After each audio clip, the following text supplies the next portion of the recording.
What is up, everybody? Happy New Year. Welcome back, dudes who bet daily. January 4th, 2023. We are back at it for our second year doing this. It was awesome to do it the first year with you guys. Looking forward to getting some more winners home. First off, Aaron, how was the holiday? Good, man. It's very good. We went on vacation to Colorado. We had a good time. It was great. When you're driving back, you hate to leave, but now that you're back in the routine, back at home, it's good to be home. You underestimate how comfortable your own bed is. You miss it for a week. Pretty excited to actually be back at it here and be able to focus and get back going. Had a good weekend at Gulfstream last weekend. Hopefully we can keep it rolling. Papa Dude, new background, new house? No, I just had to change things around because we're trying to sell this one. So the same house, just had to switch things around because here's the bad thing about trying to sell a house. You have to pick your crap up every day. You have, because you never know when somebody's going to want to come and see it. So every morning I have to go around and pick everything up. I'm not really a slob, but I do leave stuff out. So every morning, Sandy and I both have to go around and get everything picked up in case somebody wants to come and see the house. But it's good to be back. Kind of missed you guys. I really did. I need some more Papa Dude in my life. I'm excited to have it back here. All right, let's kick it off from the ice. The marquee matchup tonight, the Tampa Bay Lightning heading into the Minnesota Wild. Wild minus 115, total sitting at 6.5 here. Papa Dude, kick us off. Who you got? Well, I took the Wild tonight simply because they're playing really, really well and they're at home. I kind of like that under on the 6.5. I kind of do. The only thing is Minnesota scores some goals. The Lightning played last night, correct? Did Vasilevsky play last night? That's the key. They were in Chicago. If I was going to rest, so he played? No, he did not. Okay, he did not play. Okay. No. Okay. That was what I would do too. I would not have played him against the Blackhawks. Yeah, Ryan Elliott played last night. Okay. Well, that's a pretty good 1-2 goalie combination. You know it? Mm-hmm. That's not bad. So Ryan Elliott's a very good backup. Yes, he's not bad to have. I'm going under that 6.5. I think this is going to be a tight checking 3-2 type game. 3-1, 2-1, 3-2. I think the Wild's going to win it, but this will be a great one to watch. I'm going to be on ESPN Plus for this one for sure. Yeah, two teams that are absolutely red hot right now. Lightning ripped off 4 in a row. I think it's 8 of the last 10 for the Wild, Aaron.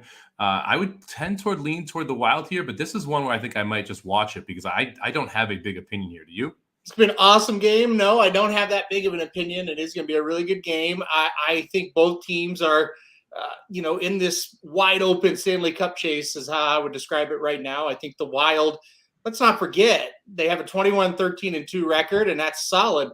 They were awful to start the season. So if you take out the first 5-10 games of the year, the Wild have been fantastic. You guys hit around the head. So have the Lightning. So the hell of a game. I picked the Wild to win this one. Boy, I don't know about that under, Papa Dude. I think this one's You think it go over? You could. Have you ever seen so many good teams? No. I mean, the East is loaded. Yep. I was looking this morning. Pittsburgh's not in the playoffs at this time. Yep. The NHL is a lot of fun right now. You hear about the NBA and all the talent that's been infused there. The NHL has had the exact same thing. You have a lot of good top tier talent across the board in the NHL, and it makes for a lot of really good teams as well. And a very, very even league again this year. So it's been exciting to watch the NHL kind of get back to it. Before we jump into the next game, Lexi, we missed you too. If you guys can't tell, we have a blast doing this every single day. So we're absolutely excited to be back. Excited to have everybody back in the chat as well. What's up, Michael? Hope you had good holidays. Jesse, Jason, Dennis. Hopefully everyone's doing well. Tad as well. Excited to be back here, like I said. All right, let's head to the next game here. This one's from Magic. The Devils minus 170 heading into Detroit plus 145. Total sitting at 6.5. I picked this game because I think Aaron is going to pick the Wings, and I actually like the Wings a little bit too here at plus 145. Upset. Yeah, I knew Detroit is going to win tonight. They're going to beat the Devils. I'm still not completely sold on this Devils team. They've kind of rebounded. They're playing a little bit better, but they've been hit and miss. This Wings team is scrappy. I think you described them as Johnny Tryhards for Magic when he was on the show once. Somich. Wings are going to get it done tonight. Like the Wings at plus money tonight. I like the plus 145 as well. You mentioned the Devils and Papa Dude. They started out red hot. and then became ice cold. They're now kind of back to that middling level. Doesn't feel like minus 170 against the team that can show up for a game like this is the right price. Yeah, I'm going Devils. I don't like the Red Wings. I don't think they're that good. They got goalie problems. No, Devils are going to win this game. They're going to hold them down, beat them like 3-1. Go Devils. I like it. We'll have to debate that when we get back on the show tomorrow and tell Papa Dude how wrong he was when the Wings win 6-2. All right, let's head to the U20 world. Yes, the under-20 championships are happening right now. I don't know where, but they're happening right now, and it has been some phenomenal hockey, wide open, very entertaining. We'll get to the championship game in a second. First, the bronze medal game here. You got Sweden taking on the Czech Republic. The Czech minus 125. I got 2 texts from 2 separate little birdies in Las Vegas this morning that I should bet the Czech Republic minus 125. So I have bet the Czech Republic minus 125. Aaron, you said you like this one as well. Who do you got here? Czech Republic, big. Yeah, baby. 2:30 p.m. Eastern, NHL Network, if you want a little daytime action. Papa Dude, you've been watching these U20s? No, but Sweden, very soft. They're soft. Get Swedish players in the NHL, they're usually soft. Czech Republic, all the way for me. I like it. I feel like you have something against Berglund, specifically in his tenure with the Blues, and that's why you're taking You shots. got it. All right, let's jump over to the gold medal game. Canada minus 200 against the USA plus 165. We get to renew this rivalry on international ice. Been a phenomenal one to watch over the last 15 to 20 years, usually with us losing, but it's still been a phenomenal one to watch. And specifically today, Canada has who will be the number 1 pick in the NHL draft, Connor Bedard, headlining their team. He is like Connor McDavid-esque prospect level from what most people are talking about. He's just set the points record here in the U20s. Aaron, do we have a shot today here? Are we going to be able to wave that American flag? Probably not. No, I've been watching this a lot. This Canadian team is loaded as always. And yeah, Bedard is a great player. Like I said, he set the point record for this tournament. By the way, Brendan Shin used to have the record, and he set it for Canada back when he was in this tournament. Now St. Louis Blue, obviously. But listen, you're right. This rivalry is really good. I am really happy with how the United States has progressed in hockey over the years. We're getting more and more really good players are from the United States. That being said, we do not have as many good players as Canada does, probably never will. If you don't follow hockey, Canada, that's kind of their sport, right? So it kind of like we dominate basketball, they dominate hockey. So I will take the Team Canada today to beat the United States. I'll take a sprinkle on the U.S., a very small sprinkle. I'm not going to go crazy here, but I'm excited to root for the U.S. And the one thing about this Canadian team, they're not as deep as they usually are. I mean, you've got Connor Bedard at the top, who's clearly the best player in the tournament, by far. But if for some reason he can't get it going, this Canadian team is vulnerable. So I'll take a little sprinkle at plus 165 and root for the home nation. Are you going to be rooting for the U.S. or rooting for Canada, Aaron? I think I'll root for the U.S., Somich. Right. I don't know. You're on here picking Canada. I don't know what you're doing. I think we lost you somewhere along the way. All right, let's head over to the hardwood. We've got the Suns, the injury-depleted Suns, taking on the Cleveland Cavaliers. Cavs laying 5.5 here. Total sitting at 217. Papa Dude, we know how Aaron feels about the NBA, so we'll go to you first here. Well, the Suns are really hurting. I mean, they're playing terrible. Cleveland's up and down, but they play really good at home. I'm going to go with the Cavs. I don't know about the points. 5.5. You're playing a desperate team. The Suns have got to win. But you know what? They're not very good without Booker. They're really not. So if Cleveland's on, they should cover that. So I'm going to go with the Cavs. Point spread's a little iffy, that half point, but they should cover that tonight. Cavs, big. This is a bad matchup for Phoenix without Booker. Specifically with Mobley in there, being able to defend Ayton. Ayton's been actually his 2 30-point games since Booker went out. It's a tough matchup for him inside. Without Booker on the outside, if they can neutralize Ayton on the inside, Suns going to have trouble scoring here. So I'll take the Cavs laying the 5.5. What about you, Aaron? Cavs, big. I like it. All right, we got a sweep there on the Cavs. Let's head over to Chicago, where the Brooklyn Nets, who are absolutely streaking, winners of 12 straight, heading into Chicago, taking on the Bulls, who really should get into the tank job here because they have Wembanyama, I think it is, who's going to be another generational talent in the NBA draft this year. So it's going to be a race for that number 1 pick there as well. Nets laying 5, total sitting at 235.5. Papa Dude, what you think? Tricky game. Very tricky. The Nets are due to lose. I'm going to take the Bulls plus the points tonight. I'm not sure they're going to win. I think this is a sneaky game. You might put some money on the Bulls. They're not playing that bad. They're playing pretty well. They're coming off back-to-back losses to the Cleveland Cavaliers. They're tough losses, so that's a little sketchy. But you just can't keep winning game after game after game. I think they're vulnerable tonight. I'm going to take the Bulls plus the points. This is one where style makes the fight for me. I don't really like a side here because I agree with you. I don't fully trust this Nets team even as well as they've played. I do like the under a little bit here. I think the Bulls try and slow this one down against the Nets. And if they're able to and play a little bit of defense, I think they can keep under this 235.5 total. A lot has to go right for a game to get over 235.5. Basically, you 4 60-point quarters. That's a lot of made buckets, especially when you have the offense. Like the Bulls aren't very good sometimes. What do you like here, Aaron? Nets, huge, over, way over, 260 in this game. Nets in the over. By the way, hold on. Before I forget, are we done with the NBA after this one? Yes, we are. Okay. 150 points last night by who? The Thunder. Oklahoma The City Thunder against who?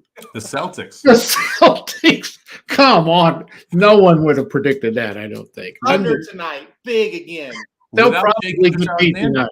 Their best player is reported out like 2 hours before the game. The line moves from -9 to -11, and then they put up a $150 on the best defense in the NBA. And I'm going. I bet Orlando beats them tonight. I mean, I wouldn't be shocked. No. Thunder, big tonight. You know what? They are fun to watch. We get them a lot here in this area, and they are fun to watch. The Thunder are very close to being good. Yeah, they are. And they don't have their number 1 draft pick from this year, Chet, who hurt his foot in the preseason, out for the year. They're going to have another high pick next year. Yep. This is going to be a fun Oklahoma City team. They're going to need to add a superstar at some point, but they have all the assets to be able to do so. He's coming home. Durant is coming home. I heard hardened rumors to the Thunder. Man, wouldn't that be awful? Like, it would Durant break is that whole coming team. home. Westbrook. Yeah. Durant is coming home. I didn't say Harden. I didn't say Westbrook. I didn't say any of these other guys we've had. Ibaka. No, Durant. He's coming home. All right, let's head over to the college hardwood. My alma mater, the Missouri Tigers, off to a hot start, heading into Arkansas tonight, laying 7.5. Missouri just knocked off Kentucky at home after winning the border battle, beating ranked Illinois as well, actually dominating ranked Illinois. Arkansas just 1 loss on the season here. 1 of 2 marquee games tonight, the other being, who is it? Baylor facing anybody? TCU, there it was. Horned Frogs. Good year for Horned Frog sports. First off, we'll kick it off here with Arkansas and Missouri. Papa Dude, any thoughts here? Oh, I almost took this one as my best bet. I almost did. I think Missouri is going to play this game close. They might even win. They're very underrated. I saw them early in the year, and Kansas just beat the snot out of them. By the way, I want to mention something about Kansas here in just a second. I think Arkansas will pull it out because it's in Fayetteville. But I think this game's closer. I almost took it. I wish it was another point or two, and I definitely would have taken it. I think Missouri keeps this game close. Arkansas did not play very well at LSU the other day and got beat. So I think this is going to be a really good game to watch tonight. Quick question. Do you have to graduate for it to be your alma mater? Kind of. Not my alma mater, just where I went. All right. I'm going to take Missouri plus the 7.5. Give me the points. Aaron, who you got? Arkansas. No, my. Big. Arkansas by 20 tonight. They'll kill the Missouri Tigers. All right, Papa Dude. So that was the fun part of the show.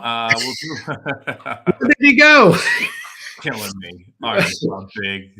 Hey, I want, if you haven't seen this, okay, go back and watch the end of the last 2 Kansas games. Aaron, have you seen these? Probably not. The Big 12 is so biased, and I'm not a Jayhawks hater at all. I'm not.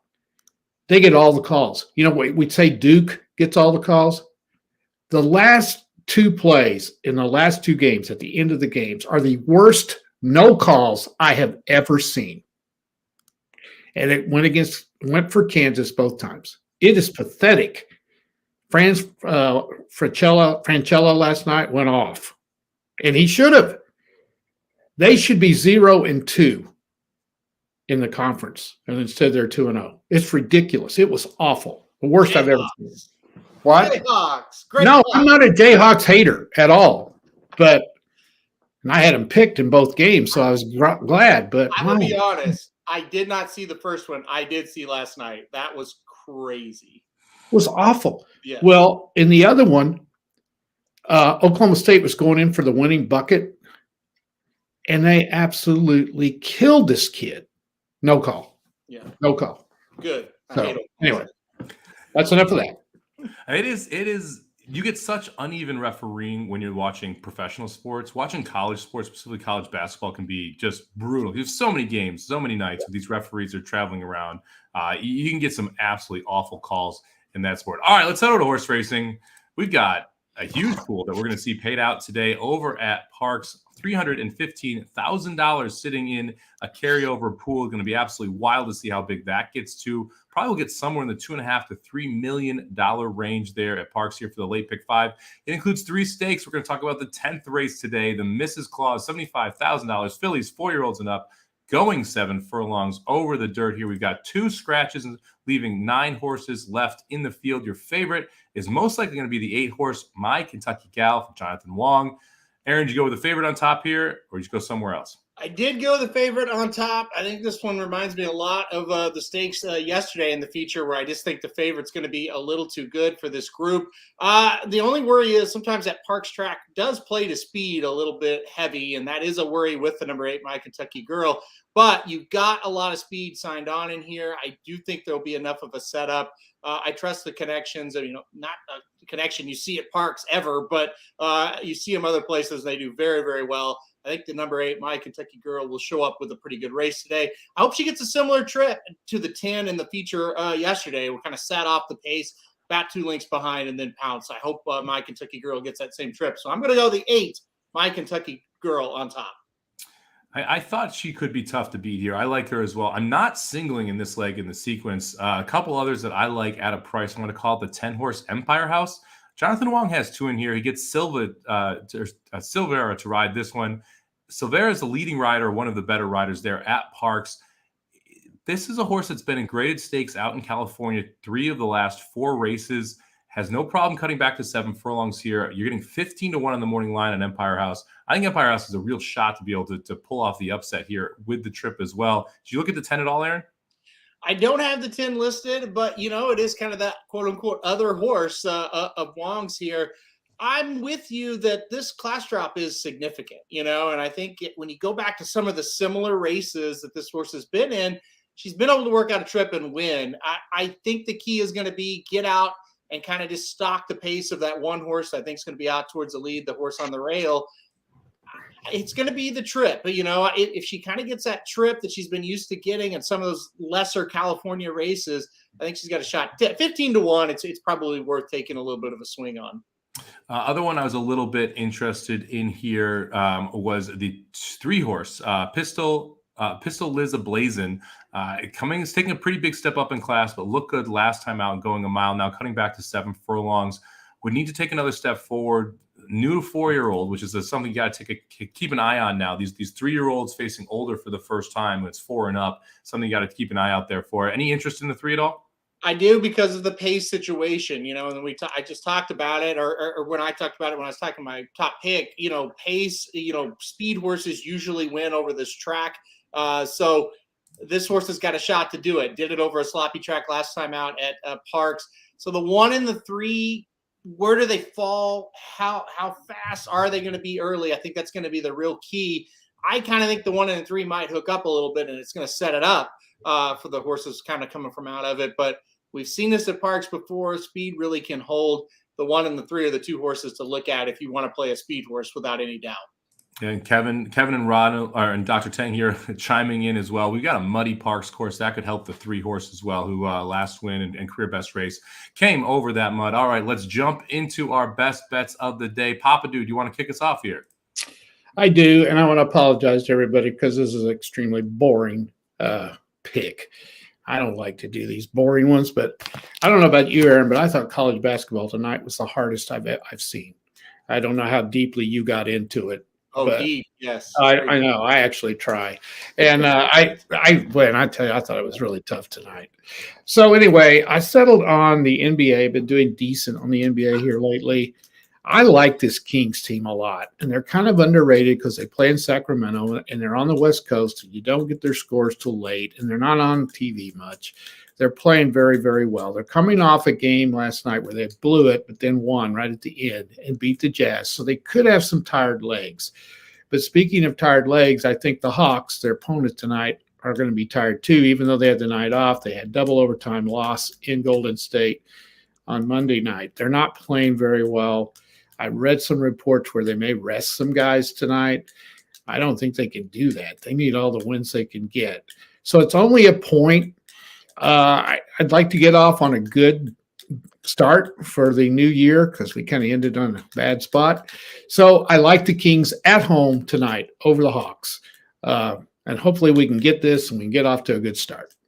Yeah, Hawks have lost 4 in a row. They're 17-20, yet second in the division right now. Not a very good division there out in the East. I got a quick question for you guys, a little bit off topic here. Trae Young, Oklahoma star, right? Mm-hmm. I think he's probably the worst superstar in the NBA. Like the guy I do not want to try and build around or play with at all. Zero interest. Either you guys want to defend him? Well, here's what I would say to it. You don't build around a midget. He's too small. You see what I'm saying? I think he's a great player. I do. But I don't think you can build around. I'm going against Curry, but Curry's bigger than Young, and I think he's a little better. But I think if Curry was by himself like Young is, you can't build around Curry either. So you got to get the right pieces. But I would not build around a guy who's 6 foot tall. I would make the argument Curry's infinitely more fun to play with, though. He seems to want to get he probably involved versus Trae Young seems to be all about Trae Young and getting some stats. Can I jump in on the last comment? When has he ever in college or now had a decent player with him? That's the true. problem. I don't really think he's selfish. I think he's smart enough to know he's the best option.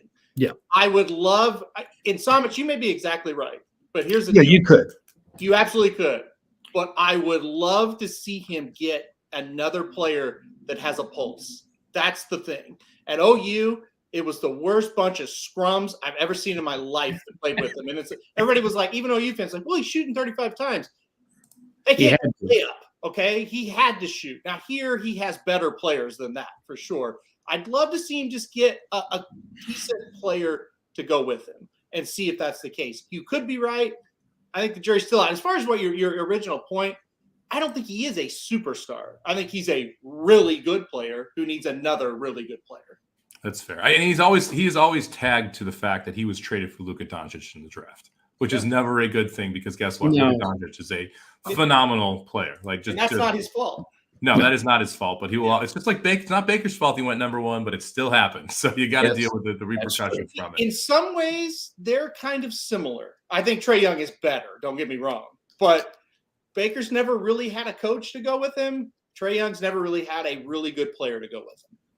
Neither will ever win a title. All right, let's talk about Gulfstream Park here. Go to my best bet of the day. Race number 4, horse number 7 here. This is Messioria. Grand Motion brings this horse in from up in New York. Raced at Keeneland once. She's just faced better. Every single start, she's run into a very good horse. Now we're stretching out to 1 mile and 3/8 today in a race that features absolutely no pace, except for your second-time starter, the 5-horse from Fletcher's Barn with Sias aboard, probably going to be your leader.